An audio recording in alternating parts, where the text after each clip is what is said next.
네, 인사드리고 시작하겠습니다. 안녕하세요. 예, 저는 CNA 논술 중등부 3학년 팀장을 맡고 있는 소혜란이라고 하고요. 네, 귀한 시간 내주셔서 미리 감사드리고 오늘 설명을 시작하도록 하겠습니다. 5월 설명에 간단하게 지금 아까 원장님도 말씀 주셨는데 교육 환경의 변화 중에 좀 유의미하게 보실 부분들 살펴보고요. 그 다음에 미래 사회에 필요한 학습 역량들 살펴보고 저희 CNA 수업에서는 어떤 부분 같이 준비하고 있는지 안내 드리도록 하겠습니다. 네.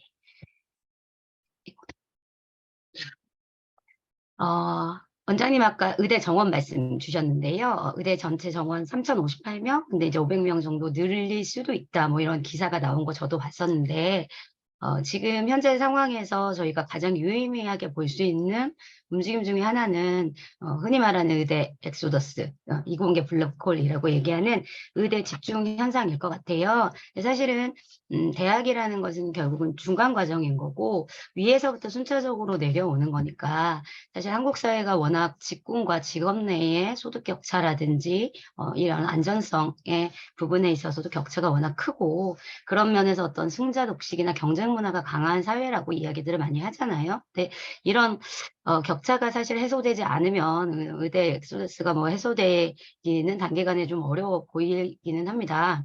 그리고 이제 그런 과정 속에서 사실 2015 교육 과정, 지금 현재 진행 중인 교육 과정이죠, 아이들.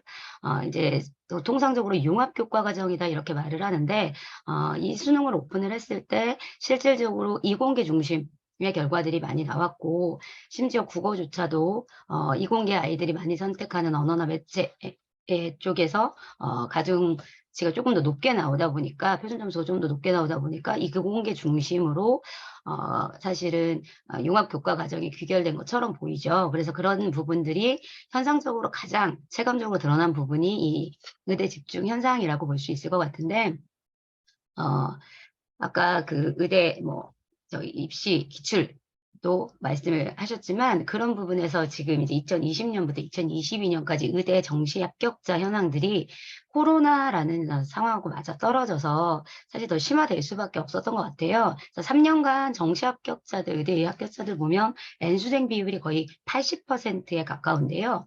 그 80% 중에 그러니까 N수생이니까 현역이 아닌 거죠. 재수생 들인 거잖아요. 이 재수생들 중에 보면 밑에 보시면 서영고 학생들이 굉장히 많습니다. 그러니까 만약에 내가 지방대와 인서울 사이에서 좀 경계에 있다. 그럼 뭐 인서울 왔을 때 좀 만족하고 아 그래 나 성공했어. 이렇게 해서 조금 만족을 얻는다면 아슬아슬하게 내가 서울대 갈 거 못 갔어. 아, 의대 갈 거 못 갔어. 이런 애들이 밤잠 못 이루고 결국은 학교 등록은 해놓고 중도 휴학을 하고 반수라든지 이런 걸 하는 경우가 굉장히 많은 거예요. 그러다 보니까 지금 서영고 같은 경우에 작년에 전 통합 그 자퇴생이 지금 1,874명이라고 나왔는데 서울대가 거의 300명인데 고 그다음 300명이 넘어가 330명. 그다음에 연대가 인문이 186, 자연이 493, 그리고 고대가 인문이 200, 그리고 그 이공계, 자연계가 650명이에요. 그러니까 이게 무슨 얘기냐면 이공계 그 서울대나 연대나 고대에 다니는 이공계 애들이 그만두고 결국은 그 의대, 뭐 지방대 의대까지 포함해서 의대로 갔다라는 거고 그러다 보니까 전국 의대 46%가 수도권 출신이고 그 N수생 중에는 사실은 이제 학원가에서 나오는 경우들이 많다 보니까 5명 중에 1명이 거의 강남 출신인 현황이고요. 서울대 같은 경우는 지금 수도권이 거의 60%, 65% 같은 경우를 차지하고 있거든요. 근데 이제 이게 그대로 이제 고등학교로 내려오는 것 같아요. 사실 이제 중학교 같은 경우는 지금 입시 자체가 가장 공부를 치열하게 하는 친구들이 먼저 영재고로 빠지죠. 오늘부터 저 영재고 입시가 이제 그 자소서 집어넣고 오픈하는 걸로 되어 있는데, 영재고를 그렇게 열심히 해서 들어간 아이들이 영재고는 의대를 쓸 수 없잖아요. 영재고 중도 이탈이 생각보다 많이 늘어나고 있거든요. 그러니까 이게 지금 의대 엑소더스가 계속해서 밑으로 내려오고 있는 형편이라고 생각하시면 될 것 같습니다. 근데 이제 이러한 상황에서 융합 국가 과정의 어떤 그 교과 과정의 특성은 남아있기 때문에 그러니까 이 이과 애들이 우수하게 최상위권을 차지하지만 그 최상위권 아이들 사이에서 수학이나 수리나 과학 탐구가 변별 요소로서 1차로서 그 기능을 한다면 맨 마지막 변별 요소로서 다중민의 면접처럼 인문적인 요소들, 사회적인 요소들이 필요가 되는 거예요. 그래서 체감적으로 저도 느껴지는 게 영재고 준비하는 애들이 인문 공부를 치열하게 하려고 합니다. 2학년, 3학년 애들이. 그래서 자기들이 영재고 입시도 마찬가지고 과고 입시도 마찬가지고 당연히 수학이나 과학에 대한 탐구 능력은 가져야 되지만 그 다음 결정적인 어떤 변수로서 자기 경쟁력을 키우는데 인문적인 사고력이 굉장히 필요하다는 생각을 이공계 상위권 친구들이 많이 하고 있는 것 같아요. 그러는 과정에서 지금 이제 2015 개정 교육 과정이 순차적으로 2022 개정 교육 과정으로 바뀌는데요. 올해가 2023년이잖아요. 그러니까 2022년에 고시된 교육 과정입니다. 지금 교과 과정 선정하고 교과서들 만들고 있고요. 순차적으로 시작되는 게 2024년 이에요. 내년부터 초등학교 1, 2학년부터 도입이 되는 겁니다. 교과서 이제 새 교과서로 배운다는 얘기죠. 2024년부터. 그리고 이제 2025년이 기억해 두실 숫자가 될 것 같은데 그러면 초등학교 그 1, 2학년들이 3, 4학년을 올라가니까 그 3, 4학년까지 새 교과서가 되는 거고 중학교, 고등학교는 2025년부터 시작합니다. 그러면 지금 중학교 1학년은 이때 중학교 1학년은 현재 초등학교 5학년이고요. 그다음 고등학교 1학년은 현재 중학교 2학년 애들입니다. 그리고 이 아이들은 순차적으로 고등학교 때 새 교과 과정으로 공부를 하게 되는 거죠. 그러니까 지금 중학교 2학년을 가지고 말씀을 드리면 지금 중학교 2학년 애들은 중학교에서는 2015 개정교육과정을 배우지만 고등학교 올라가면서는 2022 개정교육과정을 배우고 그럼 현재 중학교 3학년인 애들은 그러니까 이 중학교 2학년인 애들이 순차적으로 올라가게 돼서 고3이 돼서 치르는 입시가 2028년도 입시거든요. 그러면 2028년도 입시는 이 2022 개정교육 과정에 맞춰서 교육 과정이 대입 변화가 대대적으로 있을 수밖에 없기 때문에 그런 면에서 중3 애들은 재수하는 부분이 좀 예민할 수밖에 없죠. 그런 부분 좀 생각해 주시면 될 것 같고 그래서 2022 교육과정에 대해서 간단하게 나와 있는데 하나만 좀 집중해서 보시면 이제 더 이상 지식 중심은 아니다. 뭐 최근에 이제 챗 GPT가 얼마나 열풍입니까? 근데 이제 그 지식을 암기하는 부분에서 이제 아이들이 스스로 문제를 해결하고 인식하고 역량 중심의 문제를 해결해 나갈 수 있는 역량 중심의 교육 과정을 만들어내는 게 가장 중요하다라는 게 그 2002 교육 과정에서 강조하고 있는 부분이라고 볼 수 있고 저 아까 바로 직전에 말씀드렸던 것처럼 2027학년도까지는 융합 교과 과정에서 지금 일어나고 있는 이 어떤 이과 침공이라고 얘기하는 부분에 대한 미시 조정이 뭐 문제 난이도든 뭐 그런 부분에서 있겠지만 2028년에서는 대입 변화가 필수적으로 요구될 수밖에 없는 상황이다. 이렇게 보시면 될 것 같고요. 그 2022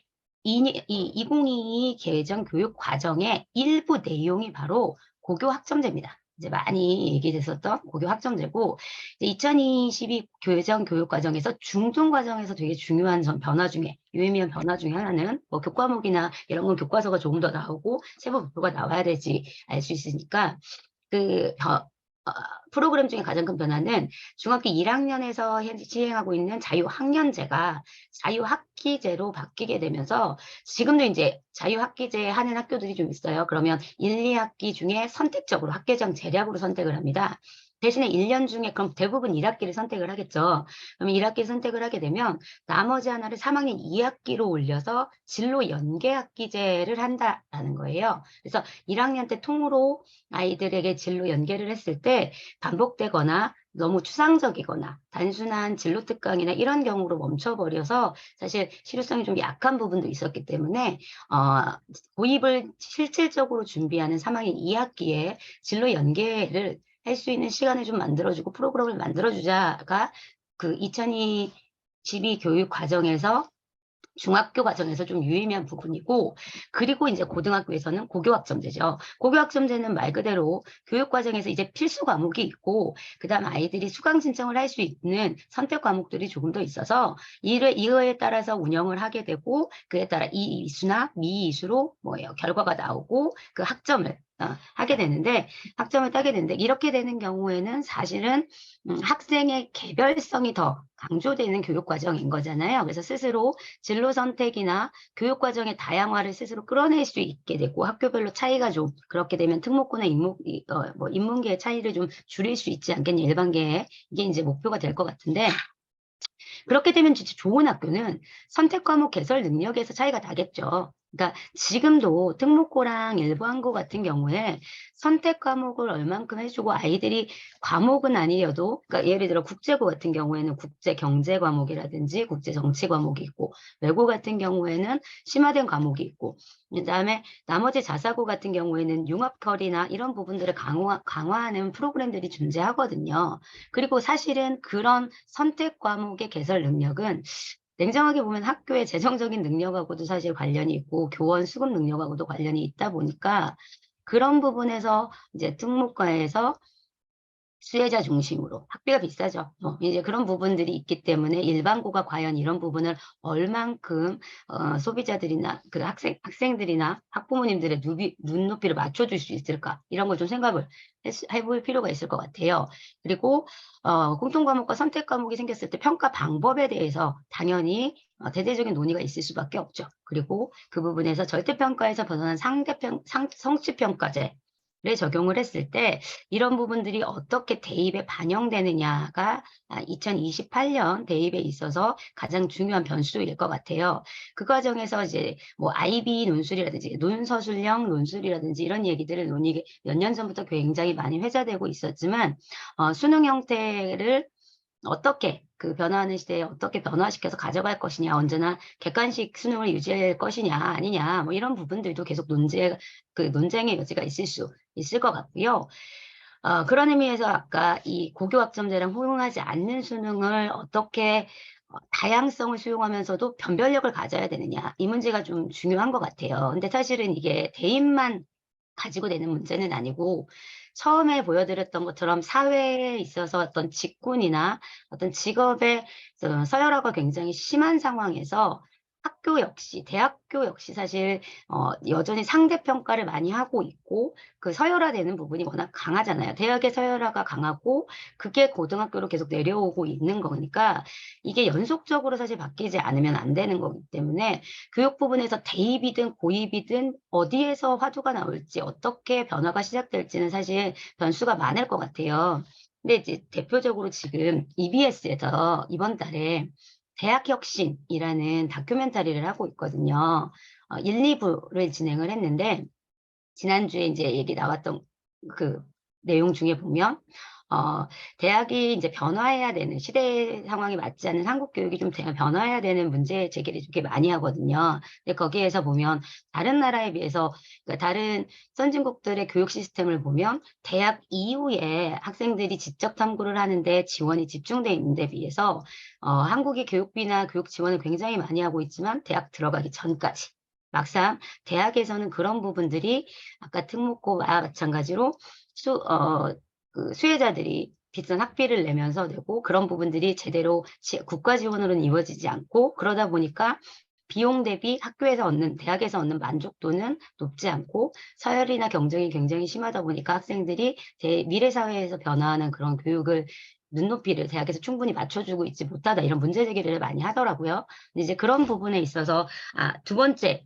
그 다큐멘터리에서 두 번째로 화두로 내세운 게 그 경희대 김종윤 교수, 사회학과 김종윤 교수가 내놓은 책 중에 서울대 10개 만들기라는 책이 있거든요. 한 2, 3년 전에 나온 책 중에. 근데 이제 그 화두를 던지더라고요. 그래서 이 서울대를 10개를 만든다는 게 지금 저출산이고 벚꽃 피는 순서로 지방대가 망하고 있다라고 얘기를 하는데 특히 뭐 경북대, 뭐 전북대 뭐 이런 식으로 지방 거점 대학, 어머님들이 아마 학교 진학하셨을 때는 굉장히 지방 거점 대학이 인서울의 중위권 대학하고 거의 맞는 그런 학교였었는데 지금은 사실 경쟁력이 많이 떨어져 있거든요. 그래서 그런 학교들에 대해서 대대적인 지원을 통해서 그 학교들을 서울대 수준으로 단과별로 좀 끌어올리자 분할해서 이렇게 식으로 이야기를 좀 제안을 하더라고요. 물론 단기간에 현실화되기는 좀 어려운 이야기지만 그렇게 이제 대학의 혁신이나 대학의 변화가 저출산 때문에 반강제로 일어날 수밖에 없는 상황이잖아요. 그러니까 그런 대입의 아니 대학제의 변화가 이 대입 선발 방식의 변화로도 이어질 수 있을 것 같아요. 근데 이제 또 그런 면에서 또 유의미하게 봤던 최근 기사 중에 하나가 그 고교 간의 그 고교 교육 기여 대학에 대해서 그 정부에서 지원을 해 주는데 그걸 평가를 해서 지원을 해 주는 건데 원래 이제 상중하로 나누는 거예요. 우수, 보통, 미흡으로 나누는데 저번 며칠 전에 그게 발표가 됐는데 서울대 같은 경우가 미흡이 된 거예요. 근데 이제 바로 반박 기사들이나 우려하는 기사들이 뜨더라고요. 그러니까 서울대 같은 경우에 사교육 굉장히 심화하는 게 논술이다 했을 때 사실 논술을 제일 먼저 없앴고 그다음에 지방이나 교육 격차 해소하기 위해서 학종을 가장 뭐 대표적으로 추구했던 학교인데 이게 고교 교육의 기여에 있어서 크게 지금 평가 요소가 되지 않은 거냐. 그럼 어떻게 2028년에 학생부 종합 전형에 대해서 어떤 식으로 접근을 하라는 거냐라는 그 문제 제기를 하는 기사가 떴더라고요. 그런 부분에 대해서 사실은 이런 대입 전도가 바뀌는 데 있어 큰 사회적인 논의들이 먼저 생길 수 있을 것 같아요. 그래서 그런 부분들 좀 같이 보시면 좋을 것 같습니다. 그리고 사실 이게 굉장히 거시적인 이야기니까 막상 아기들을 키우는 입장에서는 우리 아이가 도대체 그러니까 뭐 대입이야 4년 전에 결정이 나니까 아이들 고등학교 올라갈 때 뭐 지켜서 보겠지만 당장 오늘 이번 달에 이번 학년에 우리 아이가 뭘 키울까 근데 이제 그럴 경우에는 사실 이 아이가 평생을 살아가는 동안에 미래 세대의 30대, 20대, 30대에 어떤 역량이 필요한가를 좀 고민할 수밖에 없을 것 같아요. 그래서 어머님들 많이 보셨던 4가지 능력, 그래서 비판적인 사고력, 창의력, 공감 능력, 그리고 뭐 협업 능력 이런 부분들은 사실은 어느 정도 교육 담론을 좀 들으셨던 분들은 많이 접하셨을 거예요. 미래에서 이런 능력이 필요하다는 좀 많이 외계기가 됐던 부분이니까. 근데 거기에 아까 부차적으로 얘기했던 고교 학점제가 들어가고 고교 입시가 들어가게 되면 고교 입시는 10년째 지금 자기주도 학습 능력이 아니 그 전형이라고 하거든요. 자기주도 학습 전형이라는 건 스스로 탐구를 하고 세팅을 하고 탐구를 하고 그거에 대해서 시행착오를 겪어가면서 역량을 확대해가는 과정을 어필하는 거거든요. 그러니까 그런 부분에서 자기주도 학습 능력과 설계 능력 그렇죠? 고교 학점제에서 내가 선택을 하게 된다. 물론 진로를 바꿀 수도 있지만 다양한 진로에 대해서 필요한 역량들에 대한 구체적인 탐구와 그런 실천을 해갈 수 있는 그런 능력들이 좀 학생들 사이에서 변수가 될 수 있을 것 같습니다. 그리고 그런 면에서는 사실 어머님들이 가장 많이 하시는 말씀이죠. 언제까지 내가 아이를 끌고 갈 수는 없으니까 아이들이 스스로 지적 호기심이 좀 생기고 능동적으로 자기가 하고 싶은 바가 있으면 내가 그래 꼭 의대를 가라고 남들처럼 의대를 가라고 하지는 않겠다. 하지만 네가 재밌는 게 있고 네가 재밌는 걸 스스로 좀 찾아서 했으면 좋겠다. 이런 부분들 많이 말씀하시잖아요. 그래서 그런 지적 호기심이나 능동성 같은 경우가 굉장히 중요하게 아이에게 필요될 것 같아요. 그리고 어떤 실존의 문제로서 기계와 공존하거나 혹은 기계와 차별화되는 능력이라는 게 뭘까? 아이들도 되게 고민해요. 실제로 아이들이 가끔 물어보는 게 선생님, 이 직업이 AI로 대체가 될까요? 최근에 실제로 제가 받은 질문입니다. 선생님, 승무원이 번역가가 진짜로 AI로 다 대체가 될까요? 제 꿈이 번역가인데 저 번역가 해도 되는 건가요? 라고 물어보는 애들이 많아요. 근데 이제 그런 부분에서 실제 아이들이 전공을 선택하거나 진로를 선택했을 때 그런 부분이 기계와 차별화와 공존에 대한 고민이 드러나고 있는 것 같습니다.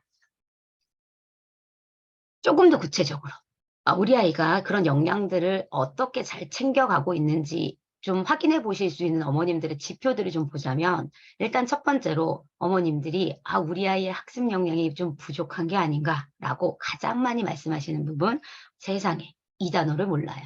이 시험 문제를 푸는데 글을 보는데 얘가 이 말이 무슨 말인지 모르더라고요. 이런 말씀 제일 많이 하시죠? 문해력입니다. 워낙 많이 이야기하니까 어머님들이 말씀하시는 문해력은 보통 한자어로 되어 있는 문장이나 이 글들을 읽어내는 능력들이 많이 약해진 경우들이 많죠. 근데 뭐 전에도 제가 한번 말씀드렸습니다만 저는 아이들의 언어관이 완전히 다르다고 생각해요.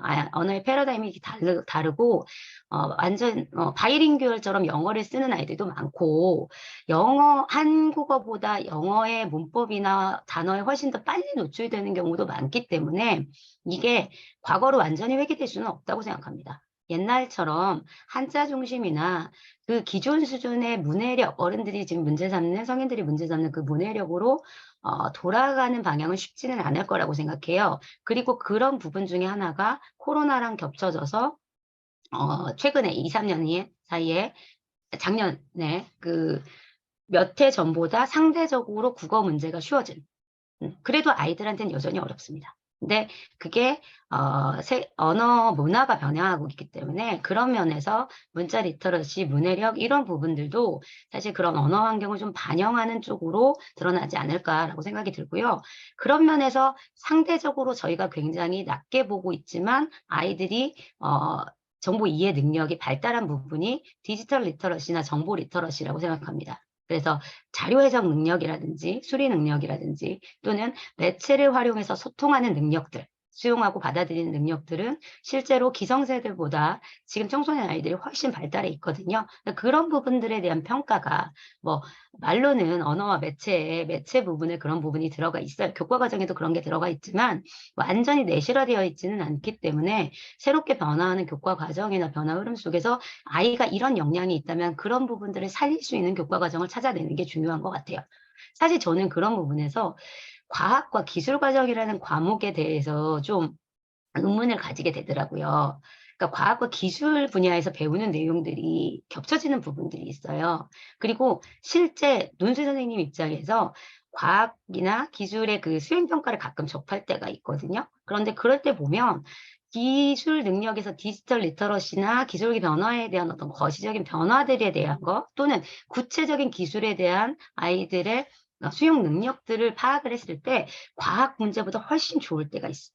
그러니까 영재고 쓰고 과학고 쓰는 애들이 요즘에 또 코로나라서 실험도 많이 안 해요, 학교에서. 생각보다 중학교에 실험이 없어요. 탐구 과정이 거의 없고 이론 중심의 수업이 더 강화되고 있는 편이거든요. 근데 그런 면에서 기술 과목이 가지고 있는 효용성을 조금 이게 변두리 과목이다, 주요 과목이 아니다라고 해서 가지고 있는 가치에 비해서 너무 폄하되고 있는 게 아닌가. 그럼 그런 역량들이 교과목이 좀 통합이 되고 새롭게 좀 활동으로 드러날 수 있다면 얼마나 좋지 않을까. 그러면 우리 아이가 가진 저런 능력이 드러날 수도 있지 않을까라는 생각이 들더라고요.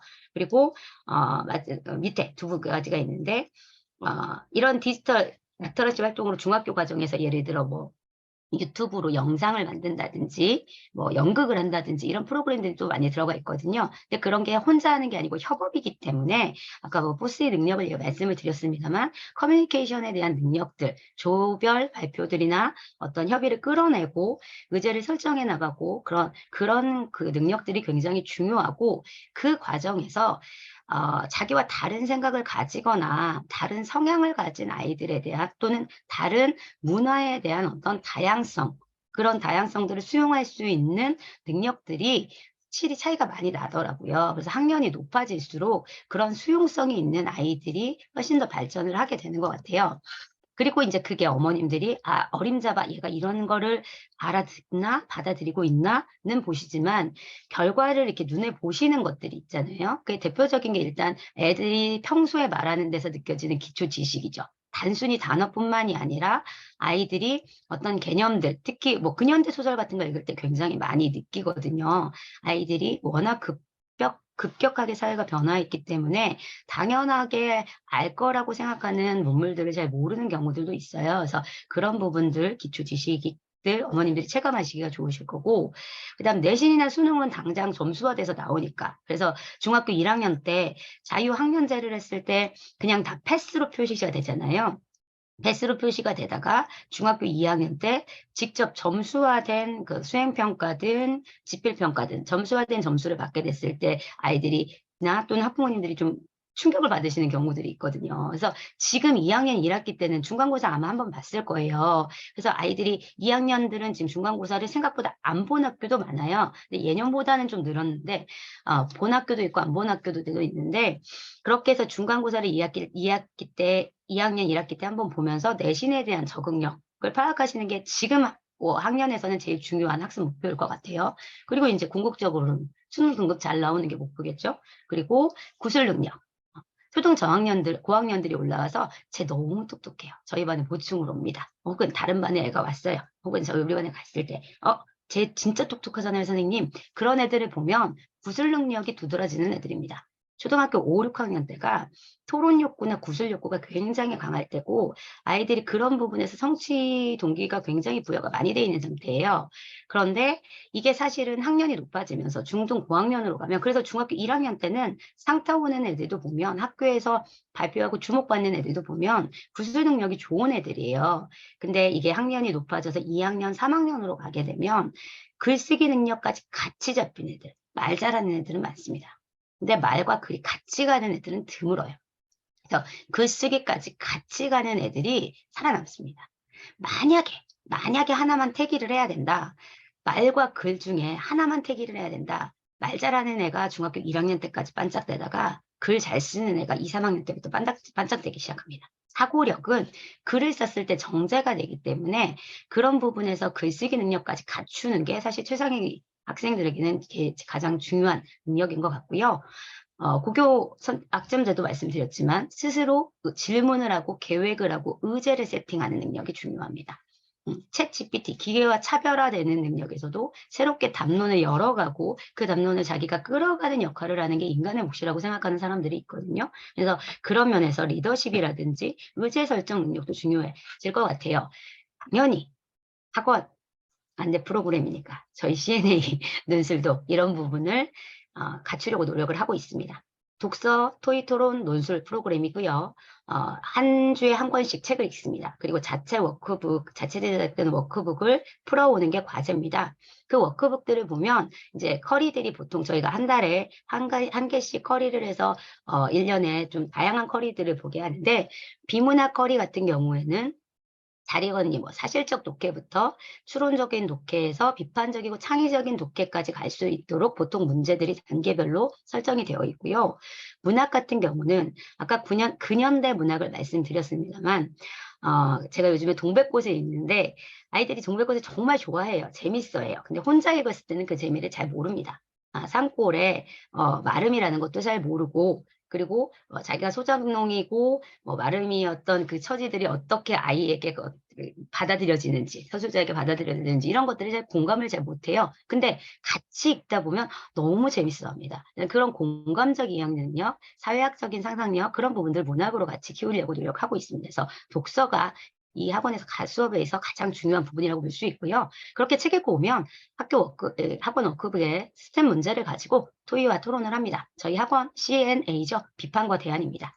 그래서 비판을 하고 대안을 제시하는 연습들을 많이 하고요. 문제인식하고 원인 분석하고 그런 부분에 있어서 대안 제시하고 이런 부분을 얘기를 하고 찬반 토론 진행 많이 하는데 찬반 토론을 통해서 논리적으로 자기 의견 구술할 수 있는 능력과 함께 자료들 구체적으로 활용해서 감정적인 토론이 아니라 이성과 어떤 파토스, 에토스, 로고스를 좀 같이 갖출 수 있도록 이성과 감정을 같이 드러내면서 조금 더 소통하는 문화를 만들 수 있도록 토론 연습하고요. 단순히 찬반 토론만 하는 게 아니라 다양한 다자 토론이나 토의를 통해서 유연하게 좀 사고를 할 수 있도록 기르려고 노력을 하고 있습니다. 그리고 마지막 글쓰기 잘하는 애들, 똑똑한 애들입니다. 근처 독서학원들을 보면 독서 수준이 굉장히 높아요. 근데 그 독서 수준이 높을수록 아이들은 위축될 수밖에 없습니다. 선생님은 아이들한테 해설을 해줘야 되는 시간이 길어지는 거고, 그러다 보면, 이해해서 자기 말로 뱉어내는 수준까지만 가도 굉장히 성공한 거예요. 근데 그게 글까지 갖게 되는 경우는 드뭅니다. 그러다 보니까 적절한 눈높이의 책들을 찾아서 그걸 자기가 말하고 쓰는 것까지 가는 게 사실 굉장히 학업 성취도에 도움이 되거든요. 그래서 종합적이고 균형 잡힌 글쓰기까지 할 수 있도록 노력하고 있습니다. 하고 전체 프로그램은 안내를 드렸고요. 그러면 잠시만요.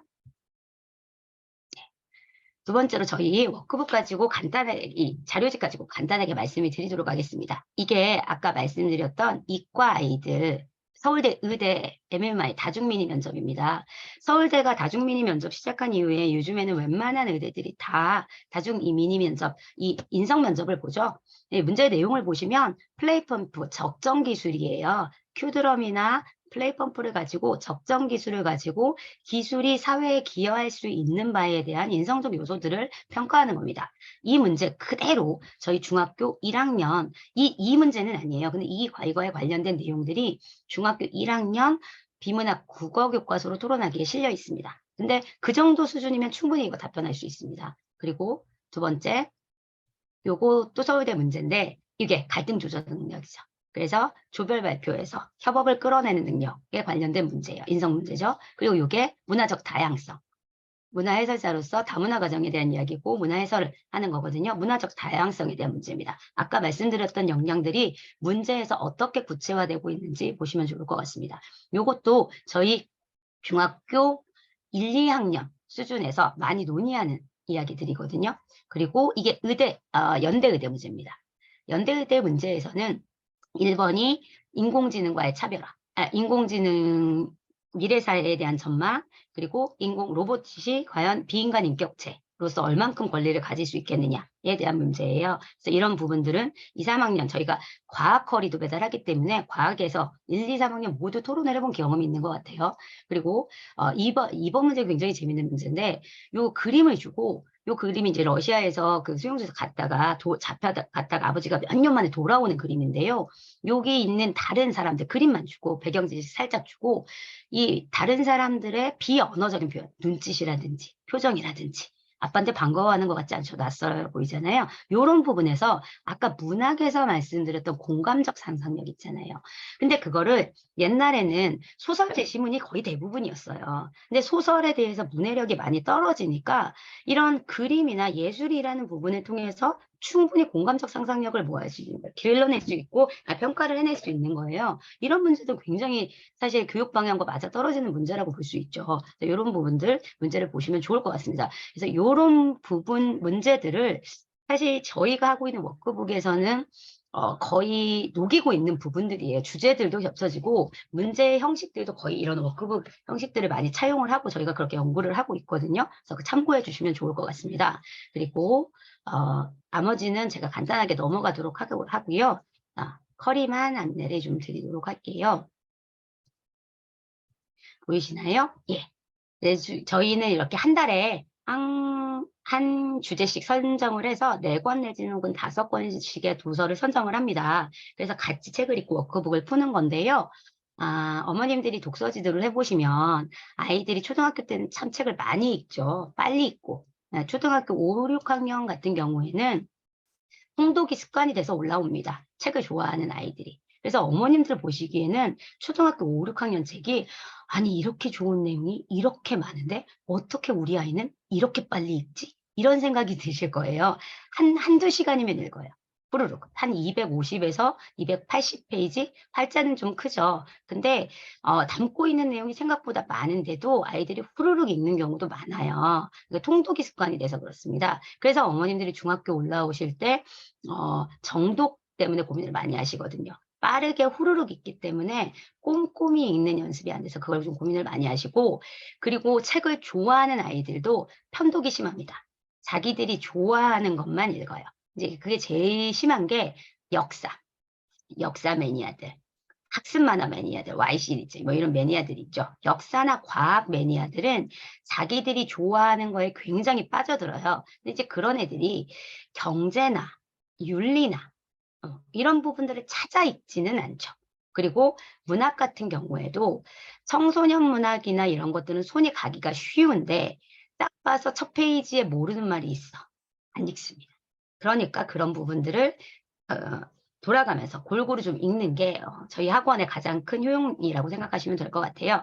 그래서 대부분 저희가 시간이 좀 있는 여름이나 겨울 방학에는 문학이나 이런 부분을 통해서 좀 호흡을 늘리려고 해요. 소설을 좀 길게 가서 독서 호흡을 늘리려고 하고 학기 중에는 이제 비문학 그래서 비문학을 많이 가지고 이야기를 많이 합니다.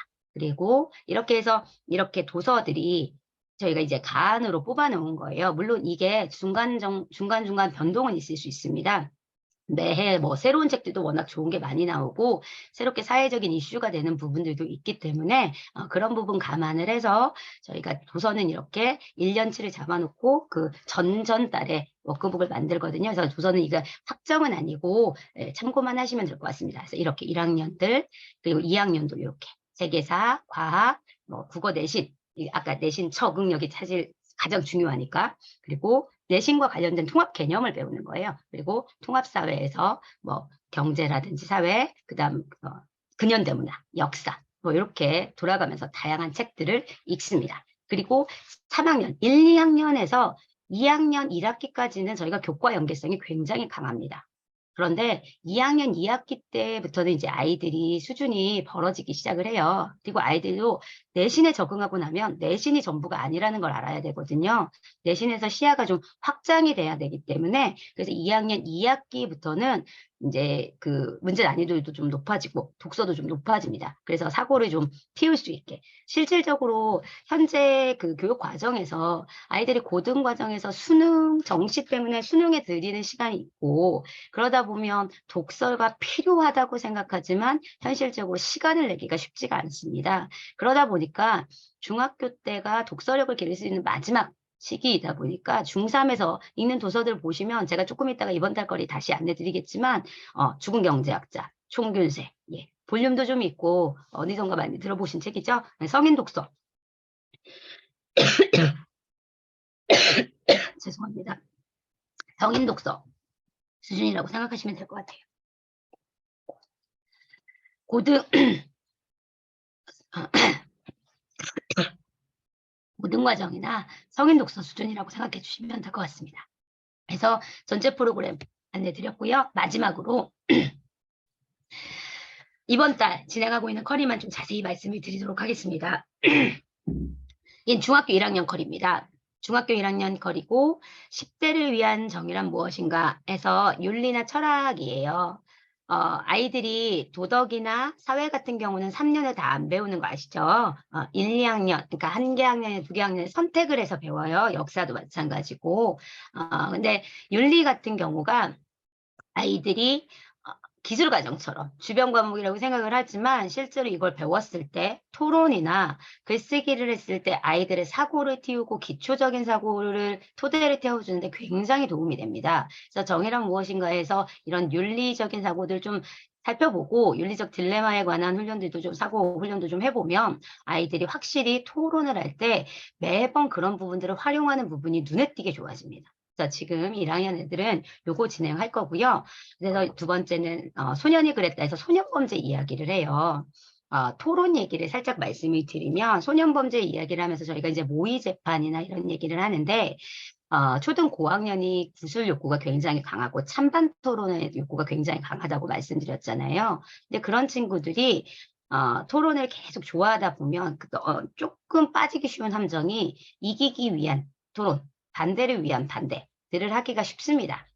근데 그런 상황에서 토론의 틀을 좀 다양화시켜서 모의 재판도 좀 해보고 최근에 저는 모의 유엔을 했어요. 중학교 2학년 애기들하고 짧아가지고 한 타임에 못하고 그 도서를 2개에 나눠서 했거든요. 그래서 2타임에 이어서 모의 유엔을 했어요. 러시아와 우크라이나 전쟁에 관해서 러시아, 우크라이나, 미국, 중국 그리고 한국, 그다음 EU 대표 뭐 이런 식으로 해서 아이들한테 글을 기조 연설문을 써오라고 하고 그거에 대한 자유 토론으로 진행을 했거든요. 질의응답을 하는 걸로 했었는데 제가 수업을 할 필요가 없어요. 확실히 아이들이 자기들이 말을 하는 게 효과가 정말 좋아요. 자기들이 스스로 말을 하면서 단순히 러시아에 대해서 반대만 하고 그랬던 입장에서 러시아의 입장에도 생각을 해보고 이런 부분에서 좀 균형 잡힌 사고를 가지면서도 어떤 방법이 최선의 방법인가에 대해서 스스로 답들을 많이 찾아내더라고요.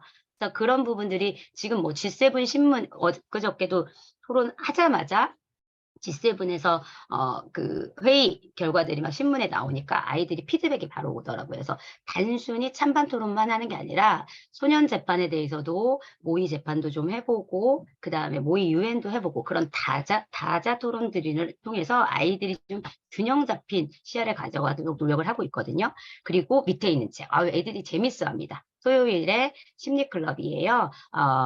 중등 교과서나 중고등 고등학교의 교과서에 사실 심리학 관련된 비문학 제시문들이 종종 등장합니다. 등장하고 아이들이 워낙 흥미롭게 읽을 수 있는 책들이고 그래서 사회적인 부분에 대해서도 관심을 좀 가질 수 있고 마지막 바르톨로메는 개는 아니다는 앞부분에서 이런 그 비문학 책들을 같이 읽어서 그런 부분들을 인권이나 윤리적인 부분들을 소설에 결합을 해서 좀 융합적으로 생각을 해보도록 하려고 합니다. 아까 그림과 문제를 결합했던 것처럼 논리적 사고를 결합했던 것처럼 텍스트들을 많이 합쳐서 사고하도록 하려고 하거든요. 그래서 문학을 통해서 소설을 통해서 정리하는 인권. 바르톨로메는 난장이에요. 난장이고 장애를 가지고 있어서 화가의 꿈을 꾸고 있지만 중세 유럽에서 저주받은 영혼이고 숨어 있어야 되는 영혼이거든요. 그래서 그 바르톨로메는 걔가 아니다를 통해 인권에 대해서 이야기를 해보는 커리입니다. 그래서 이 커리는 아이들이 굉장히 흥미로워하고 사실 중학교 1학년이 지금 문학을 많이 했었고 학교 적응하느라고 좀 힘들었었거든요. 비문학하고 문학하면서 또 학교 적응도 했고 해서 힘들어 했었는데 여기에서 토론 많이 하고 그러면서 좀 말하는 재미를 좀 생각해 볼 수 있는 커리라고 생각해 주시면 될 것 같아요. 6월 커리. 재밌습니다. 네. 그리고, 중학교 2학년 커리입니다. 세계사인데요. 중학교 2학년은 앞부분에서는 내신 적응이 사실 제일 중요하다고 말씀을 드렸죠. 세계사가 내신 60점이 굉장히 많습니다. 예전에는 한국사를 먼저 배우다가 변화하는 과정에서 세계사가 먼저 나왔어요. 근데 세계사가 굉장히 디테일한 부분을 다루기 때문에 그 학교마다 편차가 너무 큽니다. 어떤 선생님은 로마사를 굉장히 자세히 하시고 어떤 선생님은 중국사를 굉장히 자세히 하시고 그래서 학교별로 커리큘럼을 운영하는 방향책 자체가 차이가 많이 져요. 그리고 디테일의 정도가 선생님이 다 가르쳐 주시지 않아도 세부적인 내용까지 시험을 보다 보니까 내신 적응이 쉽지 않습니다.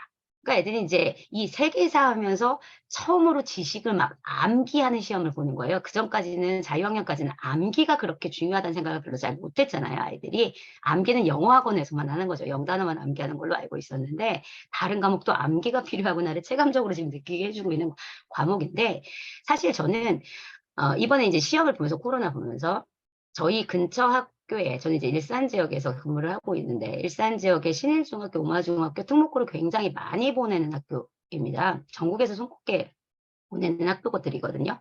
근데 이번에 저기가 너무 많아요. 중간고사 중3 애들이 중2는 없어요. 거의 중2는 문제 적응이 잘 어려운 거예요. 근데 중3 애들이 만점이 너무 많아요. 올백이 너무 많습니다. 물론 과목이 적어요. 중간고사는 보통 3과목에서 4과목 정도, 많아야 5과목을 보고 이제 지금 6월부터 또 이제 기말고사 준비하겠죠. 기말고사 같은 경우에는 6과목에서 8과목 정도를 봅니다, 아이들이. 근데 중간고사가 과목도 적고 2년 시험을 보니까 애들이 시험이 적응이 된 거예요. 코로나에서 학력 격차 얘기를 하는데 공부 열심히 하는 애들은 쑥 갑니다. 올라가서 내신 한 두어 번 보니까 재밌고 성취동 점수로 돌아오니까 재밌기도 하고 문제 푸는 기술도 이제 익혔고 그런데 그래도 100점이 원래 쉽지는 않았어요. 중학교가. 근데 그게 왜 가능해졌냐면 서술력이 안 나왔어요. 이 근처 학교들은 물론 학교마다 지역마다 편차는 있을 수 있습니다. 근데 서술형을 아예 다 빼버려요. 그냥 지필이 60대 40이면 50대 50이면 지필이 그냥 전부 다 객관식입니다. 객관식 25문제, 27문제 그냥 이렇게 나오는 거예요. 객관식은 100점 맞기가 더 상대적으로 수월하죠. 서술형은 마이너스 요소들이 좀 있었으니까. 근데 사실 서술형이라는 게 진짜 서술형이 아니거든요. 서답형이고 그 문장을 쓸 때 그대로 외워야 돼. 사실 자습서에. 자습서 그대로 외우고 만약에 자기가 좀 변형해서 쓰면 감점 요인이 되는 경우가 많습니다. 그러니까 그게 문제 효용성이 떨어지는 거예요. 그러니까 학교에서 아예 서답형을 빼버리고 대신에 수행평가를 굉장히 퀄리티를 높였어요. 근데 저는 그거를 세계사에서 진짜 많이 느낍니다. 이 근처 아이들이 저한테 질문한 세계사 수행평가가 퀄리티가 너무 좋아요. 첫 번째 그러니까 세 가지 말씀을 드려보면 첫 번째는 예루살렘의 아이만을 사례로 비판적 사고 아니면 역사를 대하는 바른 태도를 논하시오. 너무 좋은 문제죠. 저희 중3 워크북에서 이번 주에 했습니다. 내가 그 심리학하고 연관시켜서 이 중3 이번 주에 했었는데 2-3 학년 때 많이 나오고요. 그다음에 두 번째가 당신이 프랑스 혁명 때 바스티유 감옥 앞에 있다. 프랑스 시민들에 대한 연설문을 작성하라. 공감적인 상상력, 역사적인 상상력, 시공간을 뛰어넘는 상상력과 역사적인 사고력을 보는 거죠. 너무 좋은 문제죠. 그리고 많이 쓰는 역사 논술, 그러니까 역사 신문. 역사 신문의 포인트는 이제 저희 애들이 이제 로마 하나 가지고 역사 신문을 만들더라고요. 뭐 어떻게 만들어야 되냐고 도대체 감을 못 잡겠다고. 그러니까 어떤 컨셉을 잡아야 되는지 아이들이 수행 평가할 때 처음부터 끝까지 저한테 해달라고 하지 않습니다. 던지는 질문을 보면 뭐 갖고 해야 돼요? 이런 질문들을 많이 던지거든요. 그래서 이제 저 같은 경우에는 팁을 준 게 로마 공화정하고 현대 삼권 분립을 비교대조해서. 그러니까 로마 공화정을 가지고 만들어낸 게 현대 삼권 분립이거든요. 그런 부분들이 과거가 현재로 어떻게 이어지는지 좀 생각해봐라. 이런 수행평가예요. 그러니까 이런 세계사가 굉장히 그 객관식 문제와 수행평가의 갭을 보여주는 대표적인 과목이거든요. 근데 그게 너무 많은 내용들을 다루고 있고 디테일한 내용을 다루고 있기 때문에 사실 저희 학원 내에서도 논쟁이 많습니다. 역사를 굳이 할 필요가 있느냐. 역사에 대해서 사실 플립 러닝도 많이 하고 워낙 이 교육도 많이 나오니까. 근데 렐시는 또 너무 디테일하게 나오니까 그 공부를 하고 또 가르치는 입장에서는 주요 뼈대를 좀 잡아가고 그리고 거기에 한 번으로는 안 돼요. 한 번에 뼈대를 잡고 거기에 또 관심 있는 주제들에 대해서 세부 주제들을 탐구를 해서 이거를 예각화시켜 나가야지 한 번으로는 안 되거든요. 그래서 세계사 수업 4번을 하면서는 그런 활동들을 염두에 두고 전체 뼈대를 좀 잡아가려고 합니다. 그래서 이번에 6, 7월에 세계사 진행을 하고 있고요. 진행을 하게 될 거고 그다음에 그래서 전반부, 후반부로 지금 나눠서 세계사를 진행을 하는 거거든요. 두 번 워낙 광범위하니까. 그리고 마지막 중3입니다. 죽은 경제학자의 살아있는 아이디어. 네, 들어보신 책이죠. 네, 서울대 간 애들도 꼭 읽는다는 그런 책인데 애들이 사실 근처 대치에 있는 학원들 총균세 뭐 살아있는 아이디어 많이 합니다. 근데 혼자 이걸 다 읽을 수 있는 친구들은 사실 많지 않을 거예요. 그러다 보니까 서머리해 주는 형태로 이야기를 하고 주요 아이디어들을 다 요약을 해 주고 그에 대해서 '아 이런 내용이었구나.'를 암기해 가는 형태가 또 많습니다. 근데 이제 이게 공들여서 이런 책들을 한번 읽게 되면 아이들이 크게 성장을 해요. 두꺼운 책이고 혼자는 못 읽으니까. 읽어도 사실 뭔 말인지 모르니까. 근데 같이 읽고 어쨌든 3 시간 동안 여기 와서 그 얘기를 하는 거잖아요. 근데 그런 과정을 통해서 자기가 큰 책을 두꺼운 책을 한번 읽어보면 확실히 독서력이 눈에 띄게 좋아집니다, 눈에 띄게. 그래서 근데 이런 번역서들은 번역 자체의 문체도 문제가 돼요. 저희가 지금 총균세 교환을 만들고 있는데 총균사가 이번에 이제 5 월자로 문학사상사에서 김영사로 판권이 넘어가는 바람에 번역이 완전 바뀌었습니다. 교재를 만들어 놨는데 번역이 지금 다 바뀌어 가지고 저희가 당황스러워하는데 번역본들은 그 번역 문체에 따라서도 애들의 가독성이 워낙 차이가 많이 나요. 그러니까 이 책들이 혼자 읽긴 쉬운 책은 아닙니다. 근데 거기에다가 경제는 기본 개념이나 경제사에 대한 배경 지식이 너무 많이 필요해요.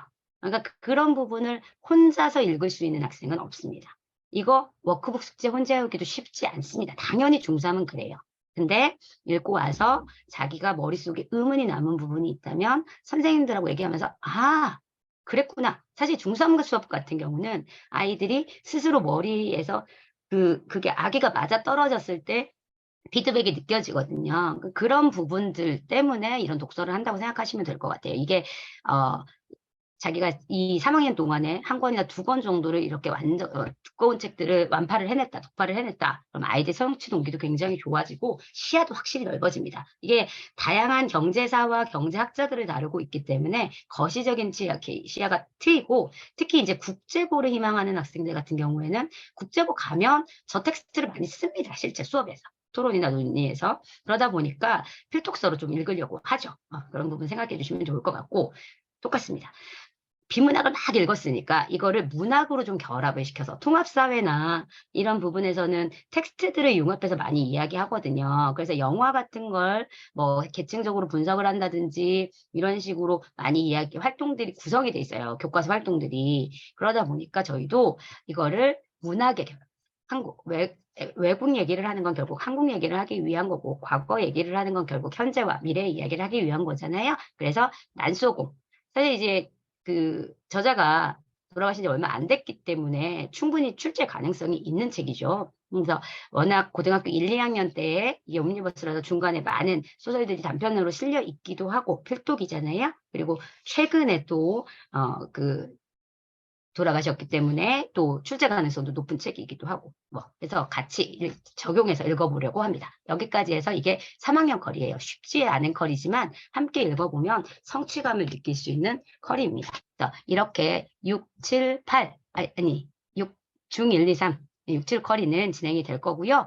혹시라도 좀 너무 온라인으로 보여드려서 휙휙 지나갔죠. 좀 자세히 좀 보시고 싶으시면 학원 방문하시면 워크북도 좀 살펴보실 수 있고 그러면 수업이 어떻게 진행되는지 조금 더 자세히 보실 수 있을 것 같아요. 관심 있으시면 꼭 방문을 좀 부탁을 드리도록 하겠습니다. 그리고 아까 원장님 안내하셨는데 혹시 자료 수령 원하시면 채팅창에 남겨주시면 될 것 같습니다. 네.